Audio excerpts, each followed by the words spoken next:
Go to this family reunification center at the SASC Center. That's on 107th Avenue and 16th Street, room 101.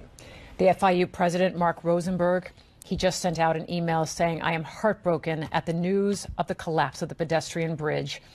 We are working with the appropriate agencies to assist in the rescue efforts. As soon as we have further information, we will share it with you. Please keep the victims and their families in your thoughts and prayers." You know that Governor Scott is on his way to FIU. Senator Marco Rubio is on his way to FIU. And we've heard from so many of our congressmen and so many of our local civic leaders who've expressed their sympathies and obviously thoughts and prayers and so much love going to all of the first responders and all of the victims and their families that are going through this horrible tragedy. Again, our community dealing with yet another horrific tragedy in just 1 month, Lori. Hard to believe. It really is, and we just hate to see such tragedies occur. It's just beyond words to think that how people's lives can change in an instant. Commissioner Joe Martinez is saying it well. I mean, the minute he heard of this, he called his daughter immediately, who works there at FIU. I mean, there are at least 50,000 people. That's just the students on this campus. So you can only imagine the impact that this has in our community. The number of students, staff, and professors there, everyone calling their loved ones, praying that they were not at that stoplight at that moment. And not just that, but that's a very busy artery. It's a very important artery. It goes from the east to west. You have the city of Sweetwater, the city of Westchester. There are many people living in that community right now, that are working in that community right now. A lot of tourists take Southwest 8th Street to go out to the Everglades, to go out further west to Marco Island, to Naples. There's always so much traffic on Southwest 8th Street, which is why that bridge went up to begin with. And Louis, it just gives me chills when you said you heard reports that there was a red light at the moment. You see on the bottom of your screen there, that red vehicle, and then you see the fronts of 2 other vehicles in the center of your screen, and then you see a minivan in maroon there at the top. All of them crushed. It makes sense that they were all lined up at a light, at a red light. Some of the images we're seeing on social media are just horrific, and people that barely scrape by within an inch of their lives were able to get out of their car by some miracle of God and extricate themselves unscathed by this whole thing. But we've heard first responders having to cut out pieces of concrete already and get to people that were trapped inside this rubble. These stories of survival and rescue are going to resonate for some time to come. So many people just want to reach their loved ones right now. That's all that matters. But there will be so many questions now. Why? What was wrong with this bridge? Our own investigator, Bob Norman, has found that the bridge permits were approved by the county. So many questions. And now to the trauma director at Kendall Regional Medical Center. Room. He is currently in critical condition in the intensive care unit with head and chest injuries. Another patient arrived in coma with severe extremity injuries, and he is currently in the operating room with neurosurgery and orthopedic surgery. He remains in critical condition. 8 other patients were admitted to the hospital with their traumatic injuries but are in stable condition. Can you go into detail about neurosurgery and orthopedic patients surgery that are in stable condition? What sort of injuries that they sustained? There's a variety of injuries with 8 patients, everything from bruises and abrasions all the way to broken bones. But they're all in stable condition and no severe brain injuries. Can you talk about how you guys prepare for stuff like this? We run mock drills on this to be ready when this situation occurs, like most trauma centers. And we all have everybody's contact numbers, and when a mass casualty situation is called by fire rescue, everybody is mobilized and arrives to the hospital.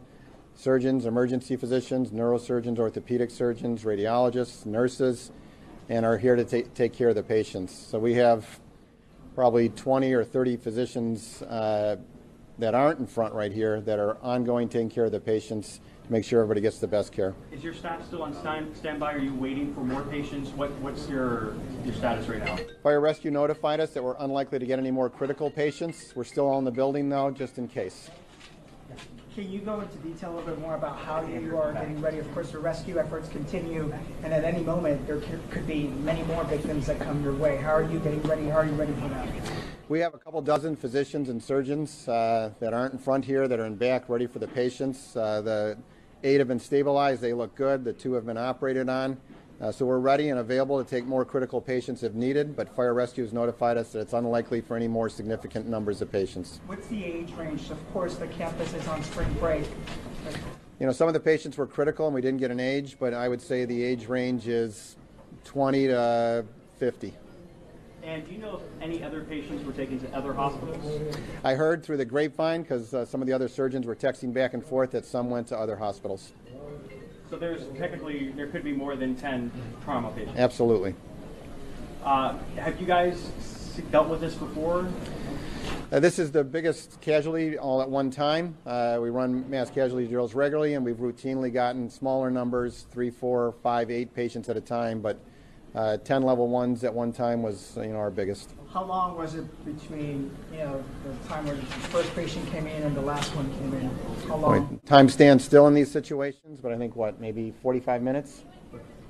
Yeah, less than an hour probably. What time did you receive the last, when was the last patient you received? I haven't looked at my clock or watch since I got notified of the mass casualty. I couldn't even hardly tell you what time it is right now.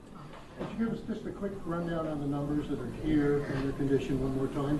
10 patients, 2 are extremely critical, both were operated on emergently, and 8 other patients who have injuries but are in stable condition.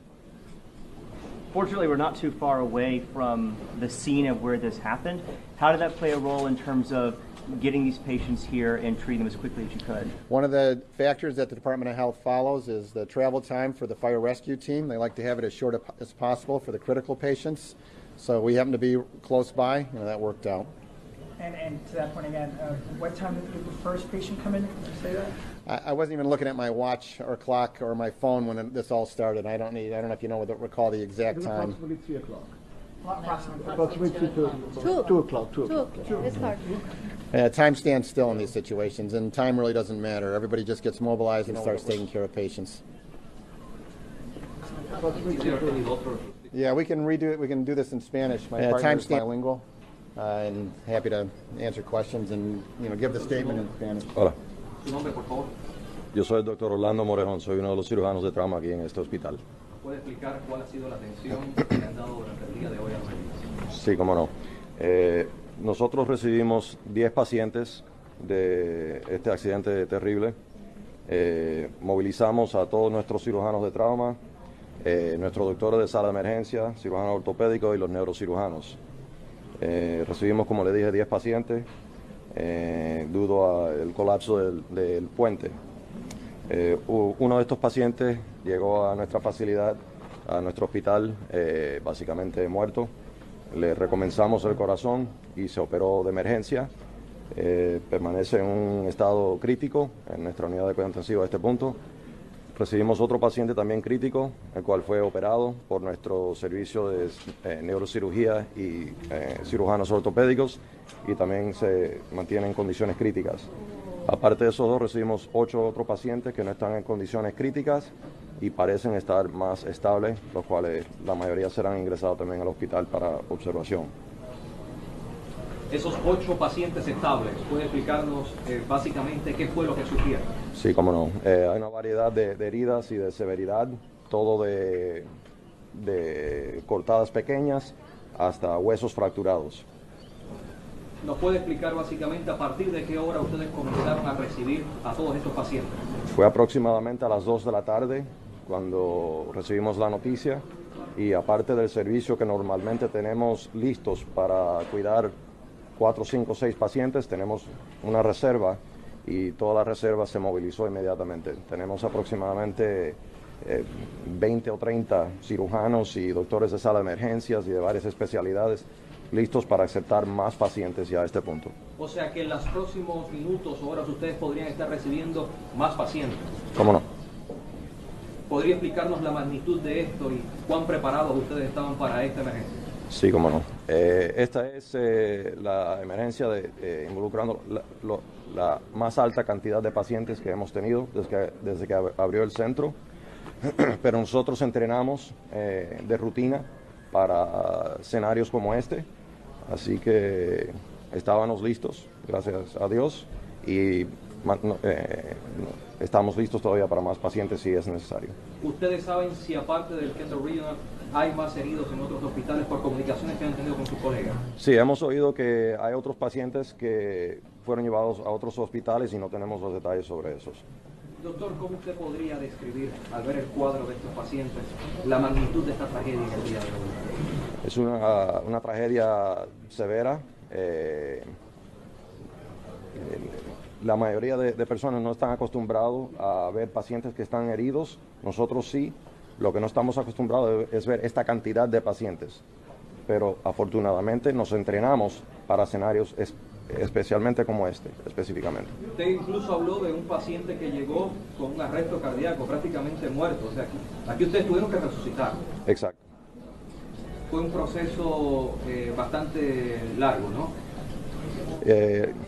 No necesariamente largo en tiempo porque actuamos rápidamente, pero un proceso muy complicado, con muchas partes moviéndose, muchos especialistas haciendo de su parte, y los enfermeros, todo el mundo, el equipo entero. Los administradores también que entraron para ayudar a manejar la situación, y básicamente, aunque no habíamos tenido un escenario como este en el pasado, estábamos listos para este. Usted habla de literalmente salvaron esa vida. Veo que usted más o menos, me imagino que tiene algún tipo de detalle de lo que han atendido durante el día de hoy, si están amables. Sí. ¿Se identifica, por favor?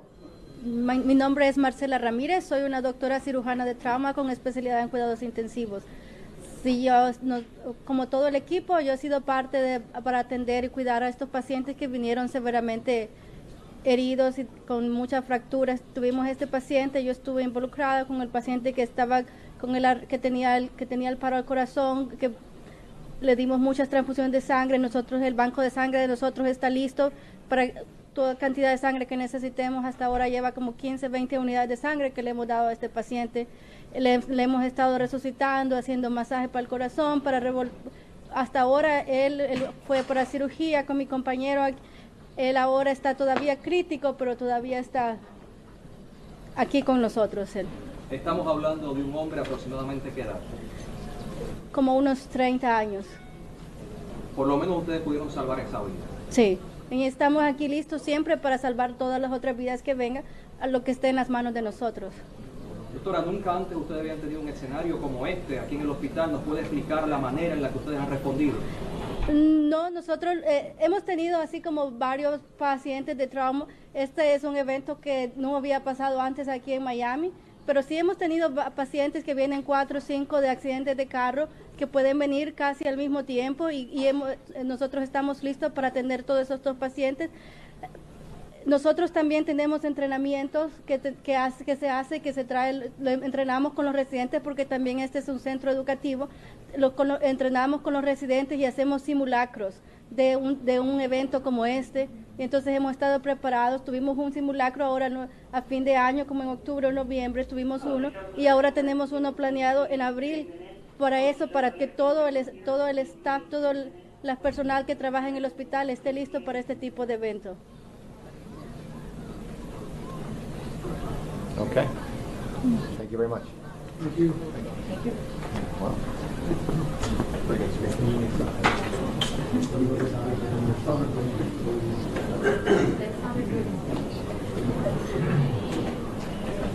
Out here as well doing what they do, and he told me rescue dogs not only from Miami-Dade Police but from Broward County as well, pitching in, all hands on deck, trying to do what they can to get to these people, and of course the search and rescue teams, all of them working in concert to try to create the safest situation possible, but still, he says, hoping they can get to some of these people.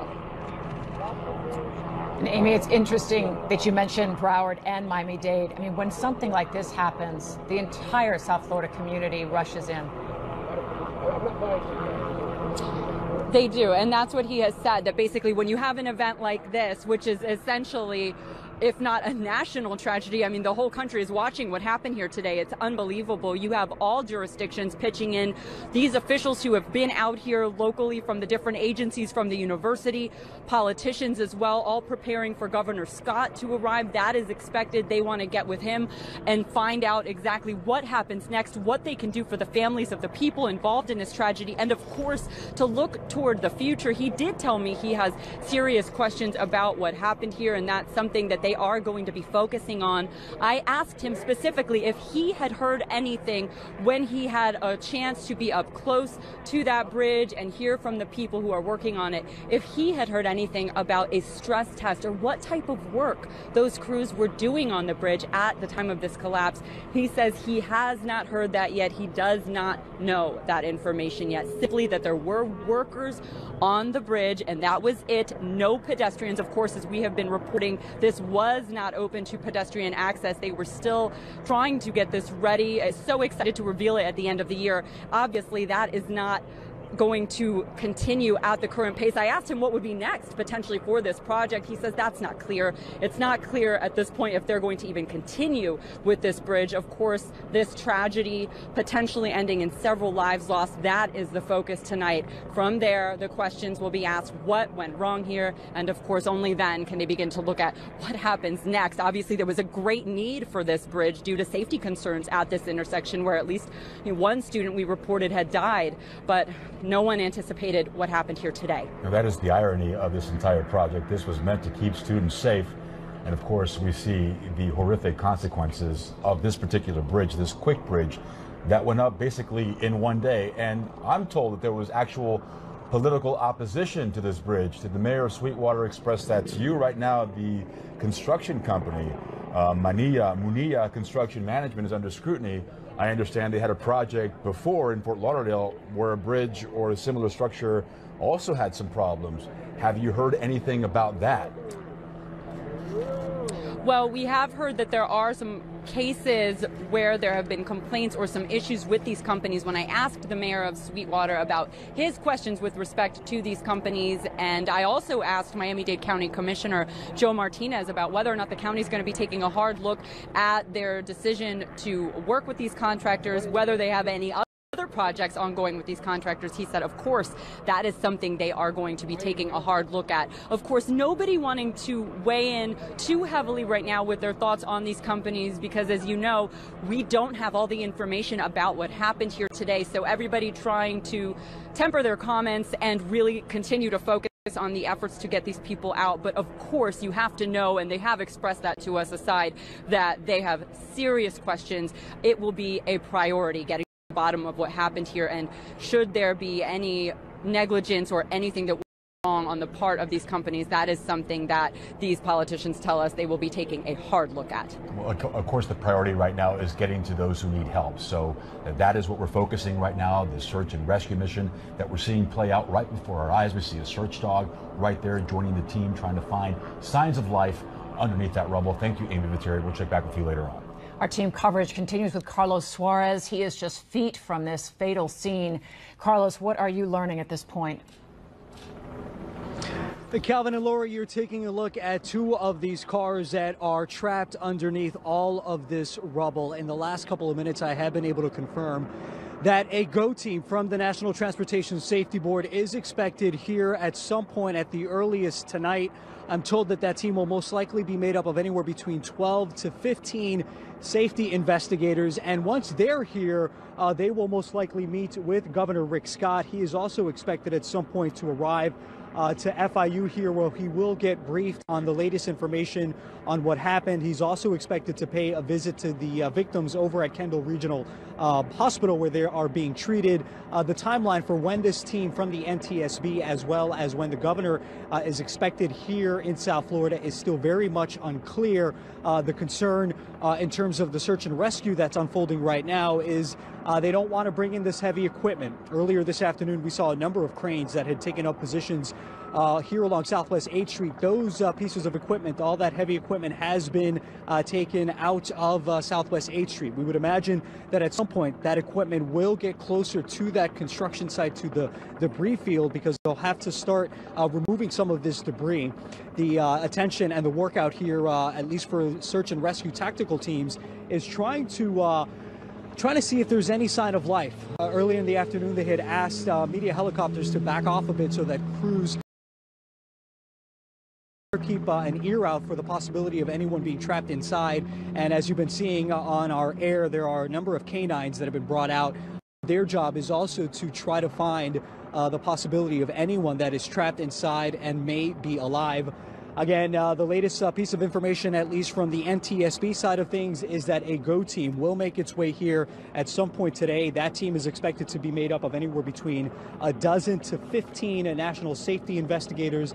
They will then work alongside Miami-Dade Fire Rescue as well as the Florida Department of Transportation in trying to piece together the moments that led up to this collapse. Again, earlier this afternoon, we were told by an FDOT worker on scene that there was some sort of stress test that was being performed on the bridge when something went terribly wrong. Calvin and Lori? Do you know, actually it's Louis, Carlos, do you know what that entails? How many people were on the structure at the time and what construction crews were actually doing, performing that stress test? Unfortunately, we don't, Louis. My apologies on the Calvin part. That's okay. I was able to talk to an FDOT worker.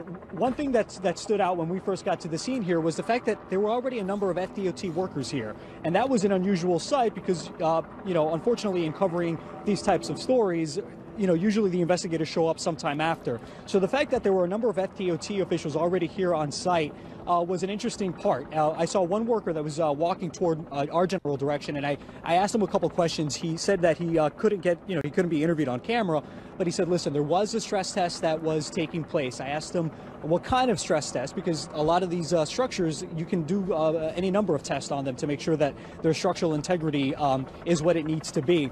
He said it was his understanding that they involved some sort of cables, whether or not, how much stress was being put on these cables, he didn't know. He didn't get into the specifics of exactly what kind of stress test was being performed on this bridge, but it did become very apparent, at least in my conversation with him, that there were workers on that bridge, which we have since been able to confirm. But more importantly, his story jived with what another police officer here on scene had told me, that crews were here earlier in the day and that they were performing some sort of test on this bridge.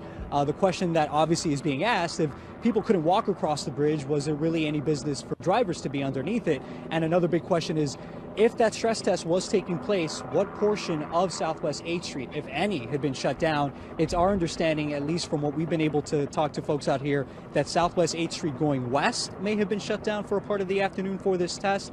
However, we have not been able to confirm that. And it seems, at least from where the structure itself stands, that portion might have been closed because that's the portion that possibly the stress test was being done on, and then that's the portion that gave way. I mean, Louis and Lori. That is the question. I mean, this bridge was just put up on Saturday. I mean, I'm not an engineer, my father is, but would you perform that kind of test when traffic is so busy on Southwest 8th Street at 1:30 in the afternoon, 2 o'clock in the afternoon? Those are questions yet to be investigated. Right now, of course, the mission is to get to those who may be still trapped and alive underneath that rubble. Thank you, Carlos. We will take a quick break in our special breaking news coverage. We'll be right back in a moment.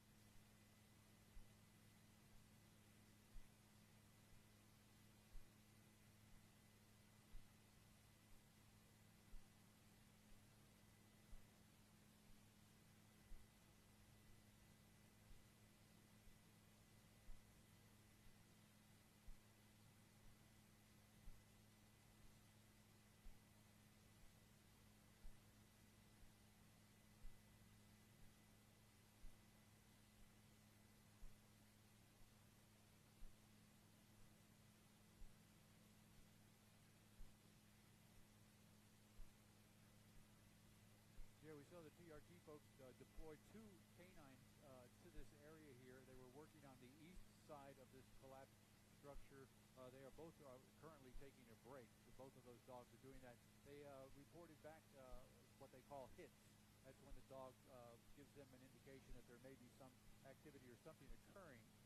Not very specific, but that's what dogs doing that, and they respond. And then the firefighters and the TRT folks go in and check out those areas. And so far, the hits that they've had have all come back negative. So that's the only information that we've been able to develop from this so far. Again, we have officials here now who have climbed up onto the second level of this two-level walkway here. This is the overhang that would go over the top of the walkway that came down and pancaked on top of the lower unit and then dropped down onto the ground there. And these investigators here obviously taking a cursory look at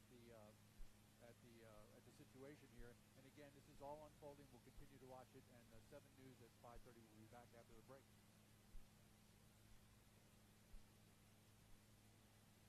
Thanks for the reminder, JC. Okay.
No.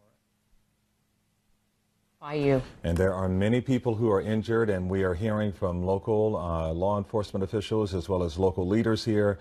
In fact, leaders on every government level, state, local, and federal, who are coming out and talking about this tragedy today. But certainly a tragedy that has a major impact on so many, and we are going to have a lot more coverage coming up at the top of the hour here. Right now at 6, deadly collapse at FIU. Our units responded to find 8 trapped vehicles. A bridge under construction collapsing on cars below. And this is just tragic. Several people killed when that bridge came crashing down. Many others rushed to the hospital after they were hurt. The search and rescue effort continuing right now. Please assist us by avoiding the area of Southwest 8th Street. The entire area shut down to traffic. Team coverage on the terrifying collapse in Sweetwater. And right now, we take you to these live pictures from Sky 10 of that search and rescue scene well underway in Sweetwater. We continue to follow this major breaking news. Several people killed when that pedestrian bridge meant to keep kids safe, connecting the campus of FIU to the city of Sweetwater, came crashing down. And as we just mentioned, there several people were killed today. Some were trapped under the bridge when it buckled. Here's a rundown of what we know so far. The call of the collapsed bridge came in around 1:30 this afternoon. At least 8 cars were trapped underneath that bridge, and as many people were taken to the hospital. At least 10 were taken to the hospital, and there's no word yet on how many people were killed. But FHP says there are several fatalities. Our team coverage starts live on the scene here in Sweetwater with our Carlos Suarez. Carlos. Calvin and Lori Cruz are at this hour still trying to find any survivors amid that rubble. Tactical teams have been making their way in tandem. They've been going in and out of this construction debris site that now litters Southwest 8th Street. They're trying desperately to find out any sign of anyone that might be trapped inside and is still alive. Sky 10 and HD was over the scene as things played out here all afternoon long. You're taking a look at just one of the canines that have been brought in that make up these search and rescue tactical teams that have been brought out to begin the delicate work of trying to figure out if there is anyone still alive that is trapped inside of this pile of debris. A Florida Department of Transportation worker on the site here confirmed to me that crews were performing a stress test on that bridge when it gave way. Now, it is our understanding that that test involved the cabling on the structure, and then late this afternoon came confirmation that crews were in fact on that bridge when it gave way. And the neighbors out here tell me that crews have been here just about every single day since that structure was installed over the weekend. A look at the rubble from the ground below shows exactly just how much of this debris litters Southwest 8th Street between 107th Avenue west to about 109th Avenue, which is where this bridge had gone up over the weekend. The pedestrian bridge was built because of a growing number of students that have been enrolling here at FIU, and a number of them live in these apartment buildings just on the other side of Southwest 8th Street. And so the school, along with the city, came up with this plan to make it a lot easier and safer for students to cross this busy stretch of roadway to get to and from their apartments as well as campus out here. One earlier this afternoon told me that she lives a few blocks away. She said she felt her house shake and that she figured out something was very, very wrong when she walked outside and she saw the debris field that had littered the airway out here, and then she made her way out here and it became quite apparent about what was going on. We also caught up with a number of students on campus and folks who live around here who just described being almost at a loss when they realized that this entire thing just gave way in the middle of traffic. There are no words to be able to articulate or any type. This is completely unfathomable, and I'm nauseated. It's completely and utterly unacceptable. All right, now let's give you a quick update on the number of injured people that have been taken to Kendall Regional Medical Center. You're taking a look at some video from there. The number of injured stands at 10. We're told 10 people were taken to the hospital. 2 of them, we're told, are listed in critical condition, and that 8 are in stable conditions, and that their injuries vary from just a couple of bruises to some broken bones. Coming back out here, the National Transportation Safety Board is expected here at some point later tonight. We're told that a GO team that's going to be made up of anywhere between 12 to 15 investigators are expected to possibly give a preliminary briefing in Washington, D.C. later tonight, and that team will then board a plane to make their way to this crash site. Once that GO team is in place, they will work alongside the Florida Department of Transportation as well as Miami-Dade Fire Rescue in trying to piece together the minutes before this structure gave way. Governor Rick Scott, he is also expected here at some point this afternoon. We're told he will get a briefing with the latest piece of information, and he will pass that along to us. And then it's expected that the governor will make his way to Kendall Regional Medical Center, where he will meet with some of the injured as well as their families. Again, that team with the National Transportation Safety Board is expected in South Florida later tonight, and it will be made up of anywhere between 12 to 15 investigators.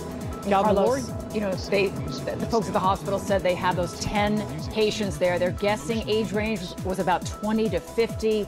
But you know from being on campus, I mean, this is a city campus. There's no reason to know whether those victims were students, professors. It could be anyone. FIU is a commuter school, and it's in a part of South Florida that has a lot of neighbors, very neighboring communities. You've got Doral around here. You've also got South Miami. You've got Westchester. And so, as you said, the part of Southwest 8th Street that this happened on, yes, could there have been students that were sitting at that traffic light? Without a doubt. The only thing that may have precluded that is the fact that right now FIU is in spring break, so the campus itself was not as heavily trafficked as it would have been. Students are not expected to return from spring break until Monday. That being said, Southwest 8th Street, where this happened, where the pedestrian bridge is between 107th and then the Turnpike. 2 major thoroughfares in South Florida. If you want to get anywhere near this campus, chances are you're going to take either the Dolphin Expressway and you're going to get off on 107th, or you're going to take Southwest 8th Street up onto the Turnpike. And the fact that this walkway was built at this light meant that there were any number of people that were presumably parked at that light waiting for it to change when this structure gave way. A part of why this pedestrian bridge also went in, outside of the students, is the fact that traffic it can be a bit of a nightmare out here during rush hour on any given day. Chances are you're going to sit in it because of the fact that Southwest 8th Street connects the Palmetto, the Turnpike, 107th, and then the Dolphin. Another part of this interesting facet to the story is that when I came to school here in 2010, that's when I graduated, most of the student parking was on the other side of campus. This part of FIU's campus only had one or two parking garages when I was a student here.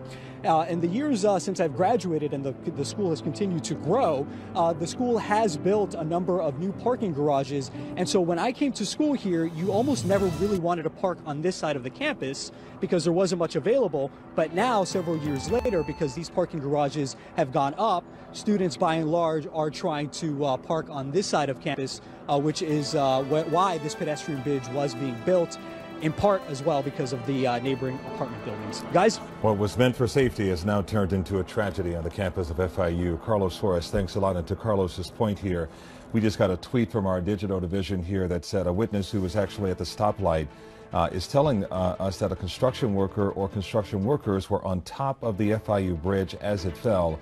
One actually jumped off and was injured. Crews are now conducting, or tried to conduct CPR. And once again, as we talk about that, there's a picture here of the actual bridge, and you can see workers. This was taken this afternoon, we understand. You can see workers there still on top of the bridge, perhaps conducting that stress test. Courtesy of Ricardo Barcena, one of our viewers. He says he took this around 12:30.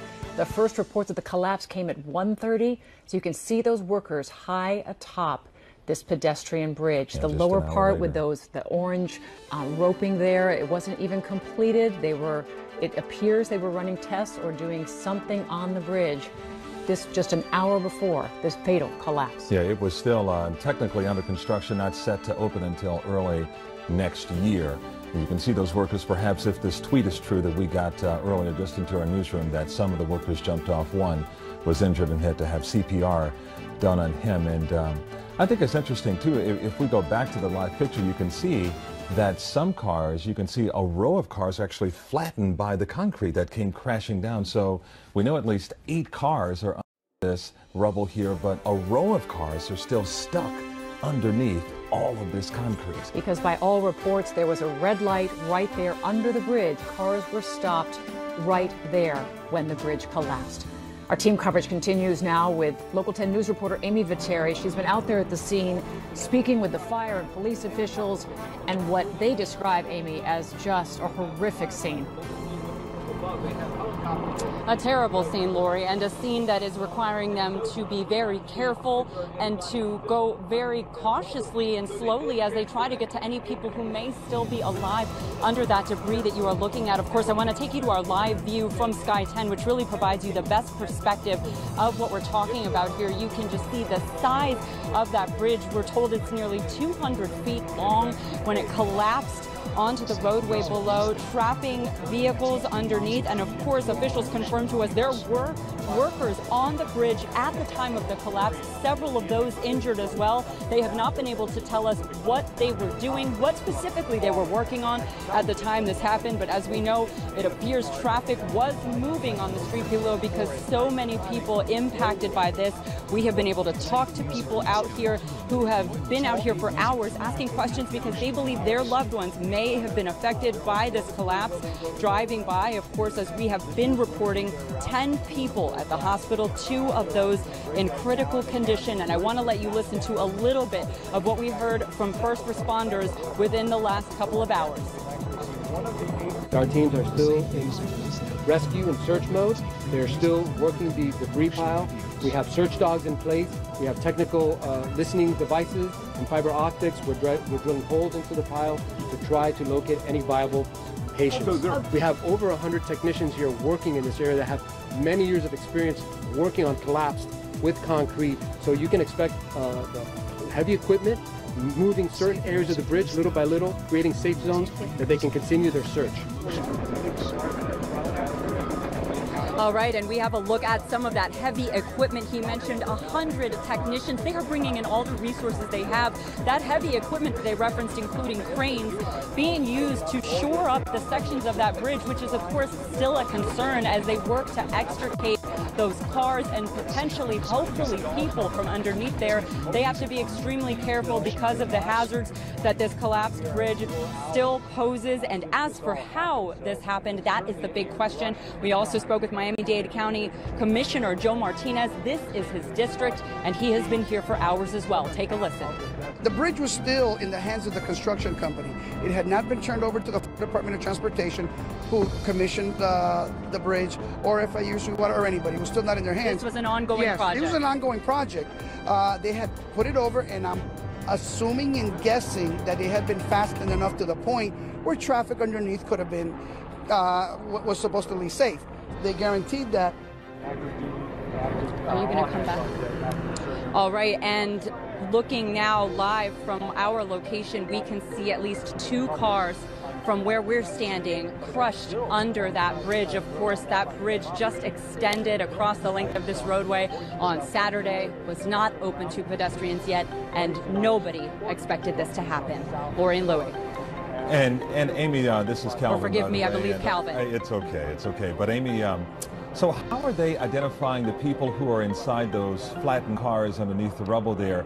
Are they using license plates possibly to notify some of the families? So we have been asking so many questions, as you can imagine, Calvin, about if they can tell us how many people they believe are under those cars, who identified, and they are refraining from telling us anything, whether it's numbers or what tactics they're using. At one point, Director Juan Perez with Miami-Dade Police said, we don't know how many people are under there. We don't know who is under there, and we want to be the ones to notify families. We don't want any information getting out that we are not certain of at this point. So they're proceeding extremely carefully. But of course, you mentioned license plates. They have all of those tools at their disposal, and they, of course, we can imagine, are using all of that. But at this point, they're not making any assumptions about who is under there, how many people could be under there, and it is extremely slow going as they try to safely access the people, the vehicles under that debris, and they are continuing to hope that they can find some people and pull them to safety. Slow going for us, but time has stopped for those families who may have someone trapped underneath the rubble there. Amy, thanks a lot. We'll check back in with you. Stand by. Meantime, FIU has set up a location and a hotline for any family members who have questions related to the deadly collapse. You can either go to the Student Academic Success Center, which is right near the Student Union. It's in room 100 on the first floor there, or you can call this number, 305-348-3481. We want to take you back now to Sky 10. Here's a live look at the scene.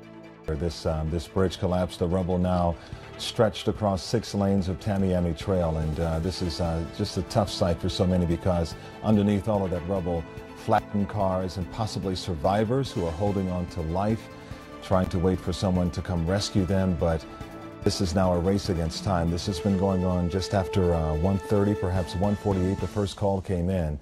So this search and rescue effort has been going on for a while. We're going to stay with this picture here. We're going to check in with our reporters. We'll have a lot on the other side of this break. We're back in a moment.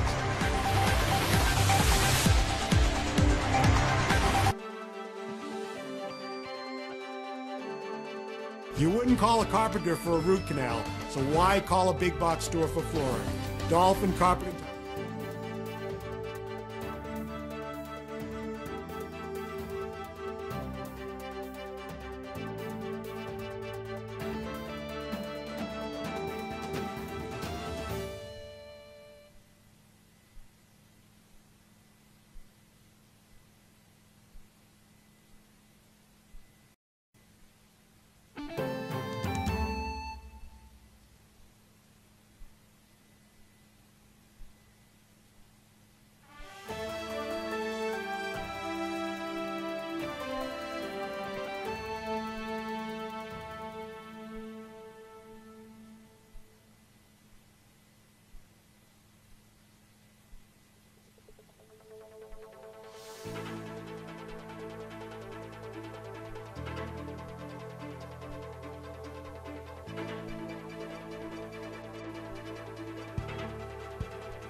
city of Sweetwater.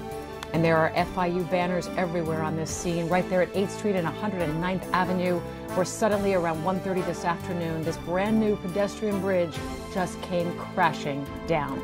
And we understand at least 10 victims of the bridge collapse were taken to Kendall Regional Medical Center, and that's where Local 10 News reporter Christian De La Rosa is live now with an update for us. Christian.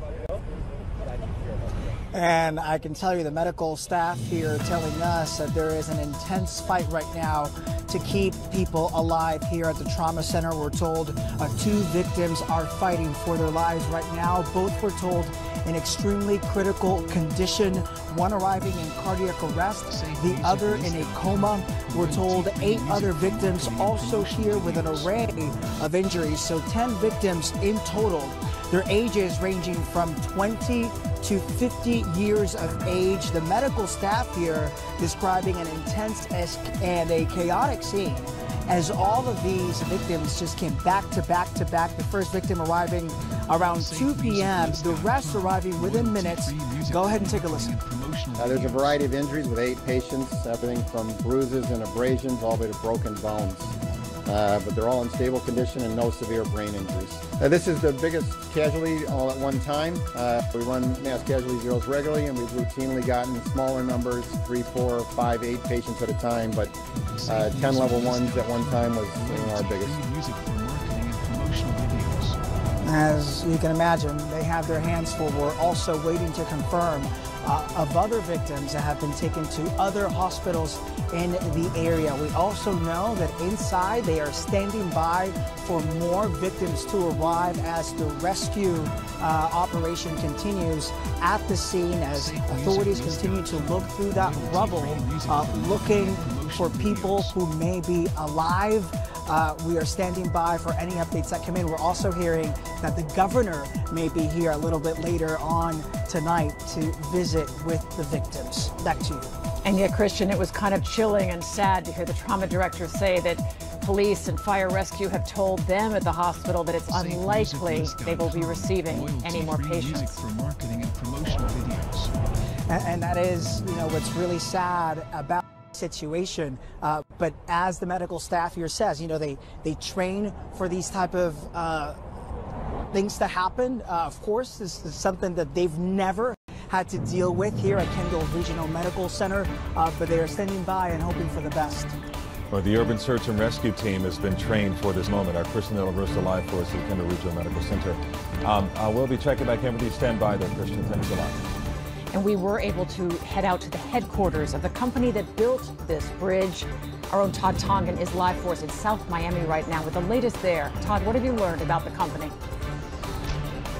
Well, Lori, there are obviously a lot of moving parts into building something like this. You've got the engineering company, you've got the construction company, the stress test company. So this is the headquarters right now of MCM. This is the construction company that landed the contract to build the bridge. It stands Munia Construction Management Company. I knocked on the door, hit the intercom. Nobody is answering the door. They are the ones that built that bridge, and they actually built it off-site. Here's a rendering of let's first get to the MCM's statement. They did release a statement. They say the MCM family's thoughts and prayers go out to everyone affected by this terrible tragedy. The new University City Bridge, which was under construction, experienced a catastrophic collapse, causing injuries and loss of life.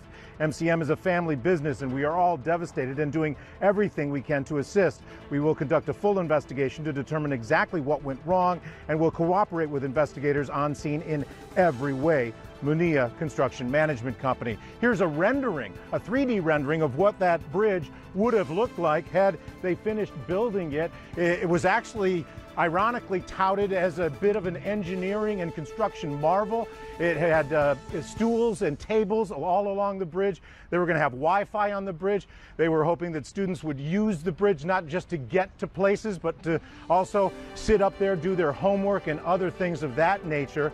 We also have time-lapse video of them swinging the bridge into place. Keep in mind, this is a modular built bridge. It was completely built about 300 feet long, the span, and then it was moved into place there near 8th Street and then swung into place on Saturday morning. In fact, we covered it Saturday morning on the Local 10 Weekend Morning News as they had a time lapse of that project, and also drone video now released of them working on the bridge. They were not quite finished with it, but they apparently felt that they were finished enough with it to allow traffic to move underneath the bridge. One of the reasons that they built this bridge this way was to minimize the effect on traffic, pedestrian traffic and car traffic, and actually they say a safer way to build this bridge in a modular fashion. And sadly, some of the technology that they used was actually pioneered at FIU, which has a world-class engineering department there at that site. Now, how this failure occurred is still obviously under investigation, but this company, MCM, is certainly being looked at very closely. Yeah, there are just so many questions. Todd, thank you for that information, standing outside the company that is in charge of this bridge that was expected to open totally and completely in early next year. This tragedy has sparked reaction from so many leaders at all levels of government. Janice Fernandez is in the newsroom with some of that reaction pouring in. Janice. Lori, needless to say, lawmakers and the FIU community just stunned by today's events. Let's start off with this statement from FIU tweeting this out, saying, "We are shocked and saddened about the tragic events unfolding at the FIU Sweetwater pedestrian bridge. At this time, we are still involved in rescue efforts and gathering information. We are working closely with authorities and first responders on the scene. We will share updates as we have them." That tweet, they actually sent that statement out shortly after 2 p.m. Now, needless to say, this was something that the FIU community was just so excited about, that pedestrian bridge connecting students from the campus to Sweetwater, to so many living spaces in Sweetwater. So many questions as to what went wrong. That FIU community just stunned by what happened here today. The governor, Rick Scott, he's also tweeting out and said, "I am on my way to Florida International University to be briefed by local law enforcement and university officials." So we are awaiting for the governor to arrive at FIU. No doubt he will be speaking. We'll definitely be following up on when he does arrive at FIU. And then Senator Marco Rubio also tweeting out, saying, "Terrible news coming from Miami as a pedestrian bridge has collapsed at FIU and multiple deaths are reported. We will pray for the victims and the entire Panther community." Of course, that Panther community, that is FIU's mascot. And now here's a statement from Miami-Dade Mayor Carlos Jimenez saying, "I have received news about the FIU pedestrian bridge collapse and I'm actively monitoring this tragic situation from abroad." We know the mayor's out of town, "as I am away on county business. I will continue to monitor the situation and will be in constant communication. Our thoughts and prayers are with the people affected by this tragedy and with the first responders who are on scene right now." So much reaction coming in from lawmakers, from the FIU community. I actually want to read this statement that was actually issued around 5 p.m. This is from President Rosenberg, the president of FIU, and he wrote, "Dear FIU family, I'm heartbroken at the news of the collapse of the pedestrian bridge on 8th Street and the resulting devastation. We send our deepest condolences to the victims and their families. We are working with the appropriate agencies to assist in rescue efforts. As soon as further information, we will share it with you. Please keep the victims and their families in your thoughts and prayers." So no doubt, Lori and Calvin, so many questions surrounding what exactly went wrong, but the focus is that rescue effort that is going on right now. That is the focus, is just making sure that anyone who may be trapped underneath gets rescued from that. And it is still a rescue effort. And can we focus now a bit, if we can? We have about 90 seconds before we have to catch a break here, but on those 10 blocks that FHP asked people to avoid this evening. Absolutely. So Southwest 8th Street closed in both directions, eastbound and westbound, from 107th Avenue to 117th Avenue. Your alternates, Flagler Street, Coral Way. If you happen to be heading to the fair, we want to let you know that Southwest 8th Street exit from the Turnpike is closed. So if you're heading south on the Turnpike, you're going to want to use Bird Road instead. For those, really quick, who may be trying to reunite and head to that Center, that Student Academic Success Center. You're going to want to take Coral Way, then head up on 107th Avenue, and then take 16th Street to get onto the campus and, of course, get to that center. And as you look live from this scene from Sky 10, just know that there are so many vehicles underneath this collapsed concrete, just tons and tons of concrete that came down and have taken so many lives. It is going to be a very long night as this search and rescue operation continues for the next few hours. And if you look at this too, you understand that there was nothing to break the fall of 950 tons of concrete that came cascading down on all of those cars. It's a row of about 8 vehicles that have been flattened. And once again, as Janice just pointed out, there is a search and rescue effort going on right now. And anyone underneath this heavy metal and this heavy concrete is holding on to dear life. We're going to take a quick break from this devastating scene. Our special live team coverage continues on the other side of this short break.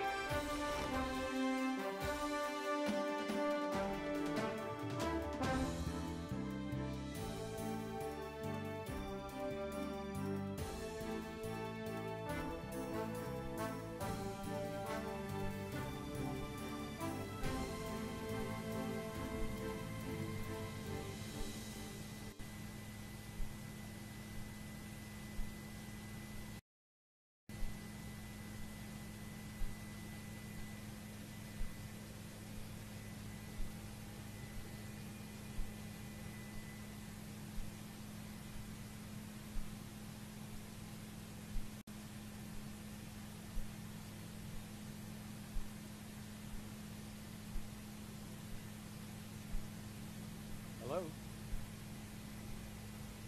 I'm good. What's going on? Okay. Go ahead.